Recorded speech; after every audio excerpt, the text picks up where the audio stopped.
प्रमेय 6.1 थेल्स प्रमेय, इसका दूसरा नाम आधारभूत समानुपातिक प्रमेय है। आधारभूत समानुपातिक प्रमेय का कथन है कि यदि किसी त्रिभुज में एक भुजा के समांतर खींची गई जो रेखा जो है, यदि एक रेखा खींची जाए तो ये अन्य दो भुजाओं को एक ही अनुपात में अर्थात समानुपातिक खंडों में विभाजित करती है, तो यह प्रमेय 6.1 का कथन है। इसी को थेल्स प्रमेय कहा जाता है और इसका अन्य दूसरा नाम जो है ये आधारभूत समानुपातिक प्रमेय कहा जाता है इसे। तो आधारभूत समानुपातिक प्रमेय हम लोग अक्सर देखेंगे, इसका नाम थेल्स प्रमेय के बजाय आधारभूत समानुपातिक प्रमेय ही लिखा रहेगा और कथन रहेगा कि आधारभूत समानुपातिक प्रमेय के कथन को लिखकर साबित करें, ऐसा भी एग्जाम में पूछा जा सकता है। तो हम पहले एक त्रिभुज बना लेते हैं, त्रिभुज एबीसी। एबीसी एक त्रिभुज का निर्माण किए जिसमें बीसी समांतर डीई जो है वो खींचा गया है, बीसी समांतर डीई खींचा गया है। तो हमें सिद्ध क्या करना है कि एडी बटा डी बी बराबर में एई बटा में ईसी, यही हमें प्रूव करना है। यही थेल्स प्रमेय का जो है वो कथन है। रचना क्या करते हैं, रचना में हम डीएम लंब जो है, डीएम लंब एसी पर और ईएन लंब एबी पर डाल दिए हैं। उसके बाद बीई और सीडी को मिला दिए। बस रचना में हमको इतना ही करना है। क्या करना है कि डी से डीएम लंब एसी पर और ई से ईएन लंब एबी पर डाले हैं, उसके बाद बीई और सीडी को मिलाएं। बाकी हम क्वेश्चन फिर से हल करते हैं, केवल वही बात हम भाषा में लिखते हैं। माना कि एबीसी एक त्रिभुज है जिसमें बीसी समांतर डीई, बीसी समांतर डीई है। तो सिद्ध करना है कि एडी बटा डीबी बराबर में एई बटा में ईसी। रचना में फिर वही करेंगे, डी से डीएम लंब एसी पर और ई से ईएन लंब एबी पर डालेंगे। रचना लिख लेते हैं, रचना यहाँ से लिखते हैं। रचना में क्या लिखेंगे, डी से डीएम लंब एसी पर और ई से ईएन लंब एबी पर डालेंगे। रचना डी से डीएम लंब एसी तथा ई से ईएन लंब एबी पर डाला। और नया जो बात है वो हम करेंगे क्या, बीई और सीडी को मिला देंगे। बीई एवं सीडी को मिलाया। आगे हम प्रमाण में चलते हैं। त्रिभुज एडीई का क्षेत्रफल निकाल लेंगे। त्रिभुज का क्षेत्रफल 1/2 आधार गुना शीर्ष लंब। तो प्रमाण में हम यही बात लिख लेते हैं। प्रमाण एरिया, एरिया ए आर का मतलब एरिया, एरिया का मतलब क्षेत्रफल हो जाता है। त्रिभुज एडीई का क्षेत्रफल निकाल लेंगे, यानी एडीई। तो त्रिभुज का क्षेत्रफल क्या होता है, 1/2 आधार। आधार इस बार हम एबी पर चल रहे हैं, तो त्रिभुज एडीई का आधार जो होगा, त्रिभुज एडीई का आधार एडी और इसका शीर्षलंब की यदि बात कर ले तो शीर्षलंब ई एन। तो 1/2 एडी गुना में ई एन, समीकरण 1। अब हम त्रिभुज बीडीई का क्षेत्रफल निकाल लेते हैं। त्रिभुज बीडीई का क्षेत्रफल, तो त्रिभुज बीडीई का क्षेत्रफल यानी 1/2 आधार किस पर चल रहे हैं, एबी। तो त्रिभुज बीडीई में आधार इसका क्या हो जाएगा, डीबी। तो एरिया ए आर का मतलब एरिया और एरिया का मतलब क्या हो जाता है, क्षेत्रफल। एरिया बीडीई यानी त्रिभुज बीडीई का क्षेत्रफल 1/2 किस आधार पर चल रहे हैं, अभी डीबी पर। तो डीबी गुना शीर्षलंब क्या हो जाएगा, ई एन। तो 1/2 आधार यदि हम चल रहे हैं डीबी पर, तो आधार डीबी गुना शीर्षलंब क्या हो जाएगा, ई एन। तो डीबी गुना में ई एन, समीकरण सेकंड। अब समीकरण फर्स्ट भागा सेकंड कर लेते हैं, अर्थात इसके बटा में जो है हम यह कर लेंगे समीकरण फर्स्ट भागा सेकंड से। समीकरण फर्स्ट भागा सेकंड से फर्स्ट क्या है, एरिया एडीई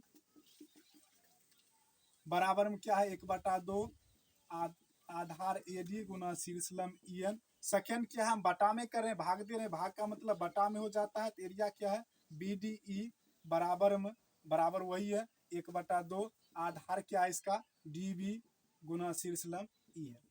अब हम यहाँ देखते हैं कि दो शर्त यहाँ देख रहे हैं कि 1/2 और ई एन दोनों तो जो सेम ऊपर में है वही तो नीचे में है, अर्थात 1/2 1/2 कट जाएगा।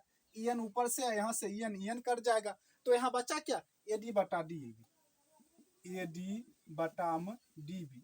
इसको हम समीकरण 3 मानेंगे। अब यदि हम एक शर्त इस तरीका से आधार जिस हम AB पर जिस आधार से चले उस आधार से हम AC पर भी तो चल सकते हैं, इसी से हम तो वही बात लिख लेते हैं, इसी प्रकार लिख दिया, अर्थात जो ऊपर में किए वही बात नीचे में भी हम कर रहे हैं।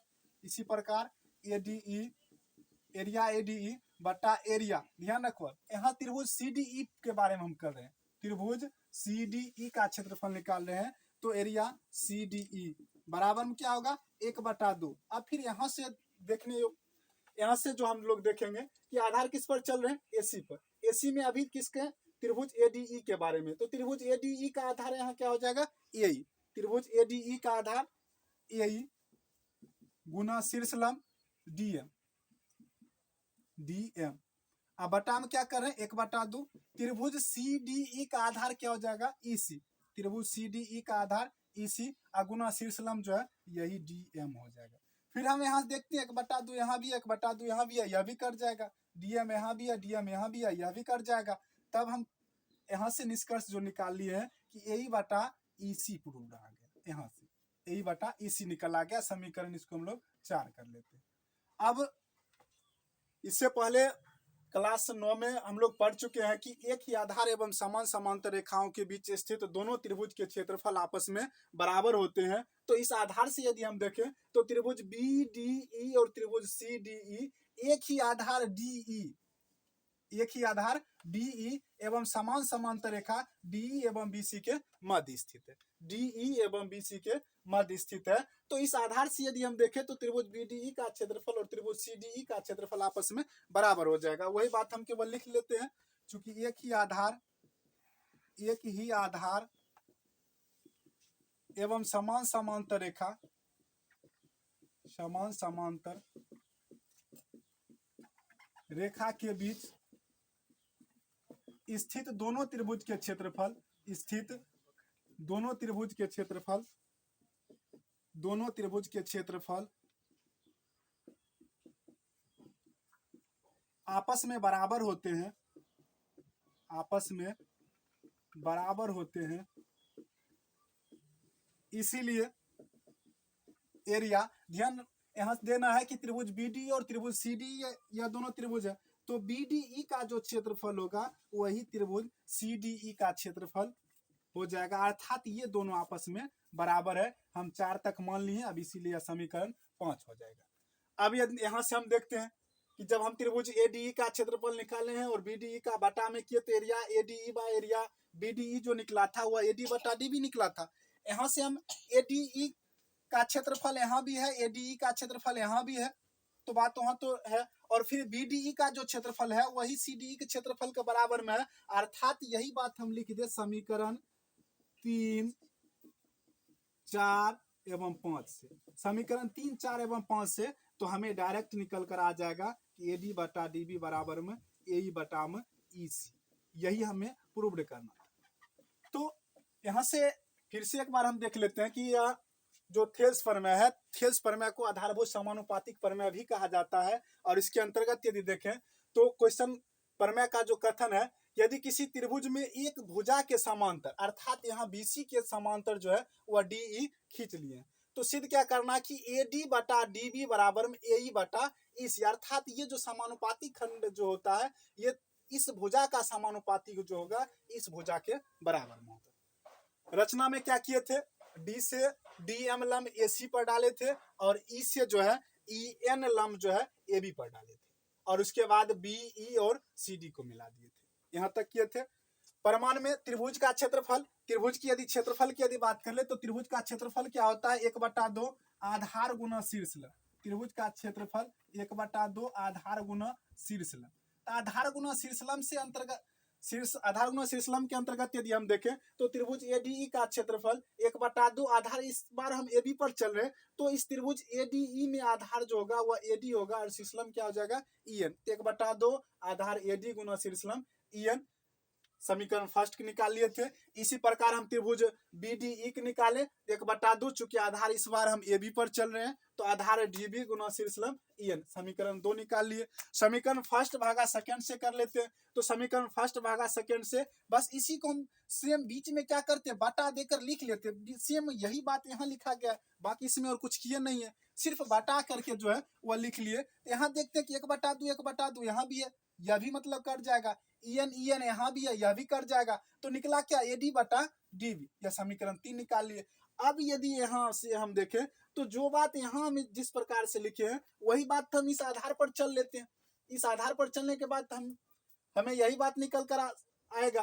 तो एरिया ADE बटा एरिया CDE बराबर में 1/2। इस बार इस आधार पर चल रहे हैं तो आधार AE गुना शीर्षलंब DM। समीकरण थर्ड और माने नहीं है, यहाँ से थर्ड तो मान लिए हैं, 4 डायरेक्ट हम निकाल कर लेंगे। बारी बारी से यदि थर्ड इस प्रकार से थर्ड 4 निकालें तो बहुत बड़ा हो जाएगा, इसीलिए हम एक बार में ही एरिया ADE बटा एरिया CDE निकाल लिए। 1/2 आधार इसका अभी चल रहे हैं AE गुना शीर्षलंब DM, इसका आधार 1/2 आधार EC गुना शीर्षलंब DM। फिर यहाँ से DM कट जाएगा, 1/2 कट जाएगा, AE बटा EC निकल कर सामने आ गया। अब हम 9th में पढ़ चुके हैं यह प्रमेय का कथन। इस यह 9th का जो प्रमेय है, यह प्रमेय है कि एक ही आधार एवं समान समांतर रेखाओं के बीच से दोनों के त्रिभुज के क्षेत्रफल आपस में बराबर होते हैं। इसलिए त्रिभुज BDE का क्षेत्रफल जो होगा वही त्रिभुज CDE का क्षेत्रफल होगा, अर्थात BDE का क्षेत्रफल जो होगा वही CDE के क्षेत्रफल का आपस में बराबर होगा। यहाँ से ये दोनों कट रहा है, AD यहाँ से कट रहा है ADE, तो बचा क्या, यहाँ तो कुछ नहीं इस तरफ बचा। तो यही बात हमें प्रूव्ड निकल कर आ गया कि AD/DB जो है वो AE/EC के बराबर है, और यही हम पर में सिद्ध कर